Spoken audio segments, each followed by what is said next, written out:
नमस्कार बच्चों, आज हम क्लास 9th में अध्याय 6 रेखाएं और कोण लाइन एंड एंगल्स के बारे में पढ़ेंगे। सबसे पहले इसकी आज हम भूमिका यानी बेस को समझेंगे। जब हम बेस समझ लेते हैं तो हमें उस लेसन को समझने में बहुत ही आसानी होती है। तो इसके जो मुख्य पॉइंट्स हैं उसको मैंने आपको बोर्ड पर लिखा हुआ, इसी को हम एक एक करके लेंगे। जो पहला पॉइंट है रेखा। रेखा आपने देखा होगा, ये सीधी लाइन जो चलती है इसे हम लाइन या रेखा कहते हैं। अभी इस लाइन में ना कोई एक एंड पॉइंट नहीं है, ना हमने कोई अंत बिंदु लिया ना प्रारंभ का बिंदु लिया। हम इस लाइन को असीमित रूप से आगे पीछे कितना ही बढ़ा सकते हैं, इसलिए इसे हम लाइन कहते हैं। जब हम इस लाइन को निकलने वाला बिंदु यानी इसका एक पॉइंट निश्चित कर देते हैं ऐसे, तो ये किरण बन जाती है। ठीक है, जब इसका कोई एंड पॉइंट नहीं होता यानी कोई भी शुरुआत और अंत का बिंदु नहीं होता तो ये लाइन यानी रेखा होती है। जब हम इसे एक बिंदु दे दें यानी निकलने वाली जगह इसकी निश्चित कर दें तो फिर ये किरण बन जाती है। अब ये एक साइड असीमित रूप से आगे बढ़ते जाएगी तो इसे हम क्या कहते हैं, रेस, किरण या रेस कहते हैं। उसके बाद आता है रेखाखंड यानी लाइन सेगमेंट। रेखाखंड का मतलब है लाइन सेगमेंट। आपसे जब कोई कहता है कि 5 सेंटीमीटर की लाइन खींचिए, है ना, यानी हम दोनों उसके, अब मान ये जो ये एक रेखा थी या एक लाइन थी, इस पर मैंने इसके दो बिंदु निश्चित कर दिए 5 सेंटीमीटर। तो मान लीजिए हमने 5 सेंटीमीटर की लाइन खींची, इसे हमने ए और बी से डिनोट किया या इसका नाम दिया। तो इस अब इसके दोनों एंड पॉइंट हो गए, शुरुआत वाला भी और एंड वाला भी, दोनों बिंदु हो गए।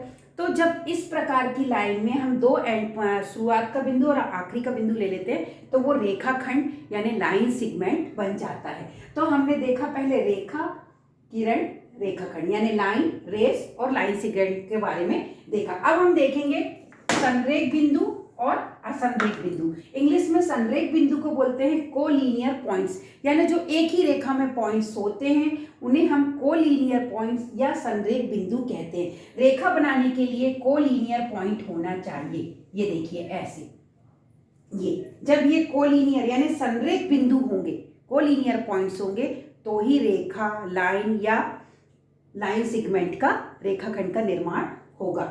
नॉन कोलिनियर पॉइंट्स, जब ये पॉइंट्स ऐसे ऐसे ऐसे ऐसे होते हैं, इस टाइप से होते हैं, इसे हम नॉन कोलिनियर पॉइंट्स या असंरेख बिंदु कहते हैं। ओके, अब हम अगला देखें कोण, भुजाएं और शीर्ष। आपको पता है कोण, इंग्लिश में कोण को बोलते हैं एंगल, भुजाएं यानी साइड, शीर्ष यानी वर्टेक्स। कोण बनाने के लिए हमें दो लाइन को या दो भुजाओं को मिलाना जरूरी होता है। ये ऐसे, जब एक लाइन ऐसे, दो लाइन का उभयनिष्ठ बिंदु कॉमन पॉइंट्स एक ही होता है तो कोण या एंगल बनता है। दो लाइन का जो कॉमन बिंदु है, निकलने वाला बिंदु, उभयनिष्ठ बिंदु एक ही होता है जब वो कोण बनाते हैं या एंगल बनाते हैं। इसमें जो ये दो रेखाएं हैं, ये जिनके मिलने से कोण बन रहा है, इसे हम साइड या भुजाएं कहते हैं। जो ये जिस बिंदु पर ये दोनों रेखाएं मिल रही हैं इसे हम शीर्ष या वर्टेक्स कहते हैं। ये शीर्ष या वर्टेक्स कहलाता है, ये भुजाएं या लाइन कहेंगे। और यहाँ मिलने से ये जो ये पूरा बना, जैसे हम इसे पॉइंट्स दे दें ए बी सी, तो ए बी सी एक कोण या एंगल का निर्माण किया या बना। ठीक, उसके बाद हम अगला देखें, अगले पॉइंट्स इसी में हम आते हैं न्यून कोण यानी एक्यूट एंगल। ऐसा एंगल, न्यून कोण, आप सब बच्चों जानते होंगे, हम शुरू से पढ़ते आ रहे हैं कि जो न्यून कोण होता है वो 0 से बड़ा, 0 डिग्री से बड़ा और 90 से छोटा। ये यहाँ से अभी ये 0 डिग्री पे चल रहा है, यदि हम इसको बढ़ाते जाएं ऐसे ऐसे कितना ही ले लें पर 90 से छोटा बनाए। 0 से बड़ा और 90 से, 0 से बड़ा और 90 से छोटा, ऐसे कोण को हम न्यून कोण या एक्यूट एंगल कहते हैं। ये वाला जो कोण बना ये क्या है आपका, एक्यूट एंगल या न्यून कोण। यदि हम सीधी रेखा,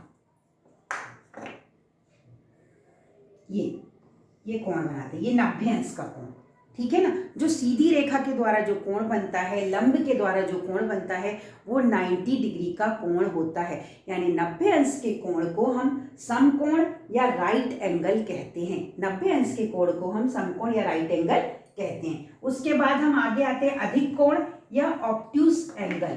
अधिक कोण या ऑब्ट्यूस एंगल क्या होता है? जो 90 से बड़ा, ऐसा एंगल या ऐसा कोण जो 90 से बड़ा होता है, 90 डिग्री से बड़ा होता है और 180 से छोटा, 180 डिग्री से छोटा होता है। 90 से बड़ा यानी ये 90 की लाइन है, इससे बड़ा, 90 डिग्री से बड़ा और 180 डिग्री से छोटा होता है, उसे हम क्या कहते हैं? ऑब्ट्यूस एंगल या अधिक कोण कहते हैं। इस प्रकार जो कोण बनते हैं उसे हम ऑब्ट्यूस एंगल, अधिक कोण कहते हैं। उसके बाद आता है रिजु कोण। आपने चांदे में जो सीधी रेखा देखी है बच्चों, ये यहां से लेके जब यहां से चलना शुरू करके ये पूरा यहां पर पहुंचता है तो इसे हम 180 डिग्री, इस एंगल की माप होती है 180 डिग्री होती है। इस एंगल को हम क्या कहते हैं? रिजु कोण, हिंदी में रिजु कोण और इंग्लिश में स्ट्रेट एंगल कहते हैं। इसे हम सरल रेखा कोण भी कहते हैं या लीनियर एंगल भी कहते हैं। लीनियर एंगल 180 डिग्री का होता है, इसे हम रिजु कोण या स्ट्रेट एंगल कहते हैं। अब प्रतिवर्ती कोण, अगला आता है प्रतिवर्ती कोण या इंग्लिश में इसे बोलेंगे रिफ्लेक्स एंगल। प्रतिवर्ती कोण या रिफ्लेक्स एंगल ऐसा एंगल जो 180 डिग्री से तो बड़ा पर 360 डिग्री से छोटा होता है। 180 डिग्री से बड़ा और 360 डिग्री से छोटा यानी लेस देन होता है, उसे हम क्या कहते हैं? प्रतिवर्ती कोण, इंग्लिश से बोलेंगे रिफ्लेक्स एंगल कहते हैं। उसके बाद आता है कॉम्प्लीमेंट्री एंगल। कॉम्प्लीमेंट्री एंगल या पूरक कोण। पूरक कोण यानी दो कोणों का, दो एंगल्स का सम जब 90 डिग्री होता है, दो एंगल्स यानी दो एंगल बने हुए हों, एक ये ले लो और एक ऐसा ले लो, जब हम इन दोनों एंगल को प्लस करें तो क्या आना चाहिए? 90 डिग्री आना चाहिए। उन्हें हम कॉम्प्लीमेंट्री एंगल कहते हैं, एक दूसरे के कॉम्प्लीमेंट्री एंगल। कैसे? जैसे हमने यदि एक कोण 30 का लिया, एक एंगल 30 डिग्री का लिया तो दूसरा हमारा कितना होना चाहिए? 60 डिग्री, क्योंकि इन दोनों का सम 90 डिग्री का होना चाहिए, एक राइट एंगल के बराबर होना चाहिए, एक समकोण के बराबर इनका सम होना चाहिए। तो कॉम्प्लीमेंट्री एंगल या पूरक कोण आपके क्या है? ऐसे एंगल्स जिसका सम है ना, जिसका सम या जिसका जोड़ 90 डिग्री 90 डिग्री के बराबर होता है, उसे हम कॉम्प्लीमेंट्री एंगल या पूरक कोण कहते हैं। फिर आता है उसके बाद समपूरक कोण, इंग्लिश में बोलेंगे सप्लीमेंट्री एंगल्स। ऐसे दो एंगल्स जिनका योग या सम किसके बराबर होता है? दो राइट एंगल या दो समकोण के बराबर होता है, यानी ऐसे एंगल्स जिनका सम 180 डिग्री के बराबर होता है उसे हम समपूरक कोण या सप्लीमेंट्री एंगल्स कहते हैं। कैसे आएंगे दो सप्लीमेंट्री एंगल्स? यदि हमने एक लिया 110 का, 110 का लिया, तो अगला हमें लेना पड़ेगा 70 या 70 डिग्री का। देखिए दोनों को प्लस करेंगे तो 180 आएगा। समपूरक कोण या सप्लीमेंट्री एंगल्स वो एंगल्स होते हैं जिनका सम 180 डिग्री के बराबर होता है। अब आगे आता है हमारा अगला पॉइंट आता है आसान्य कोण या एडजेसेंट एंगल्स। आसान्य कोण या एडजेसेंट एंगल क्या होते हैं? ये आसान्य कोण या एडजेसेंट एंगल ऐसे एंगल्स जिनका कॉमन वर्टेक्स हो, यानी एक ही शीर्ष हो और एक जो साइड से वो कॉमन हो। ये देखिए, ये हमने इस एंगल्स को यहां से एक साइड कॉमन ले ली, ये जो दो एंगल बने इन्हें हम बोलते हैं आसान्य कोण या एडजेसेंट एंगल। एडजेसेंट एंगल वो एंगल्स होते हैं जिनमें कॉमन साइड और कॉमन वर्टेक्स होती है, यानी एक भुजा उभयनिष्ठ और ये जो उनका शीर्ष होता है वो दोनों एंगल्स के लिए कॉमन होता है। देखिए ये जो एंगल्स बन रहा है इसके लिए भी ये इसका कॉमन शीर्ष है और ये और इस वाले एंगल्स के लिए भी ये कॉमन शीर्ष है, और जो ये साइड्स या भुजा जा रही है वो दोनों एंगल्स के लिए क्या है? कॉमन से। ऐसे एंगल्स जिनके एक ही वर्टेक्स कॉमन वर्टेक्स होता है और एक साइड्स कॉमन होती है उन्हें हम एडजेसेंट एंगल या आसान्य कोण कहते हैं। ऐसे कोण जिनका एक उभयनिष्ठ बिंदु और एक भुजा उभयनिष्ठ होती है उन्हें हम क्या कहते हैं? आसान्य कोण कहते हैं। और इनकी एडजेसेंट साइड ये वाली होती है जिनको मिलने से ये दोनों बन रहे हैं। ठीक, उसके बाद आता है रेखिक युग्म या लीनियर पेयर। लीनियर पेयर क्या होता है बच्चों? जो आपका रिजु कोण या स्ट्रेट एंगल होता है, ये स्ट्रेट एंगल, ये एंगल 180 डिग्री का होता है। इसमें हम इस लाइन में जो एक हमने मान लीजिए ऐसा एक और एंगल बना लिया इसमें, तो अब ये 180 डिग्री कितने पार्ट्स में डिवाइड हो गया? 2 पार्ट्स में, एक ये वाला और एक ये वाला। जब हम इन दोनों को प्लस करेंगे तो क्या आएगा, 180 डिग्री आएगा, जो आपका लीनियर पेयर या रैखिक युग्म क्या होता है, ऐसे एंगल्स जिनका सम 180 डिग्री आता है, जो सीधी स्ट्रेट लाइन में बनते। स्ट्रेट जो एंगल होता है उसमें जब हम दो एंगल्स बनाएं और उनका सम किसके इक्वल हो, 180 डिग्री के, तो ऐसे एंगल्स को हम रैखिक युग्म कहते हैं। जैसे आपको दिया ये x और ये 40 डिग्री। अब आप x का मान बताइए, तो आपको पता है इस स्ट्रेट लाइन का मान कितना होता है, वैल्यू कितनी होती है, 180 डिग्री।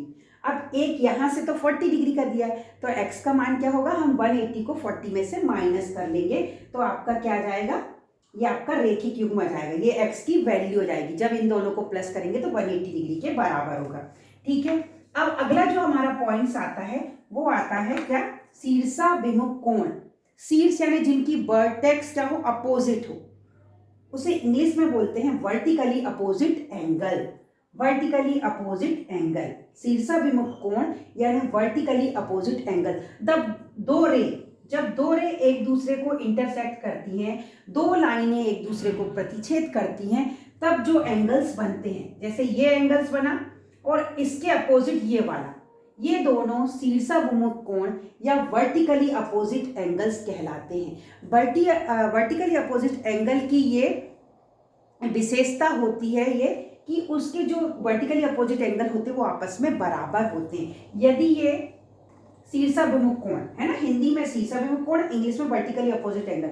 वर्टिकली अपोजिट एंगल्स जब दो रे एक दूसरे को प्रतिच्छेद इंटरसेक्ट करती हैं, तो जो ऐसे कोण बनते हैं ये वर्टिकली अपोजिट कहलाते हैं।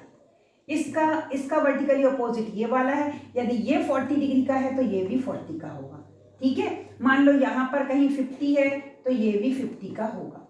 ठीक, पर ये 50 का नहीं होगा, ये 40 है तो देखिए ये सीधी लाइन यानी लीनियर पेयर, ये 180, तो ये वाला होगा हमारा 140 और ये भी क्या हो जाएगा 140। ऐसे जो वर्टिकली अपोजिट एंगल्स होते हैं वो दो रेस के या दो लाइनों के इंटरसेक्ट करने पर बनते हैं। वर्टिकली अपोजिट एंगल आपस में इक्वल होते हैं। शीर्षाभिमुख कोण या वर्टिकली अपोजिट एंगल आपस में इक्वल होते हैं। इनकी जो वर्टेक्स होती है वो कॉमन तो होती है, पर इनके जो मुख रहते हैं वो उल्टी साइड, एक का इधर एक का इधर। फिर आता है प्रतिच्छेदी और अप्रतिच्छेदी रेखाएं, intersect and non intersect line. Intersect line जो एक दूसरे को प्रतिच्छेद करती हैं, काटती हैं, इंटरसेक्ट करती हैं, ऐसी लाइनें, ऐसी दो रेस जो एक दूसरे को क्या करती हैं, इंटरसेक्ट करती हैं, प्रतिच्छेद करती हैं, इसे हम प्रतिच्छेदी रेखाएं या इंटरसेक्ट लाइन कहते हैं।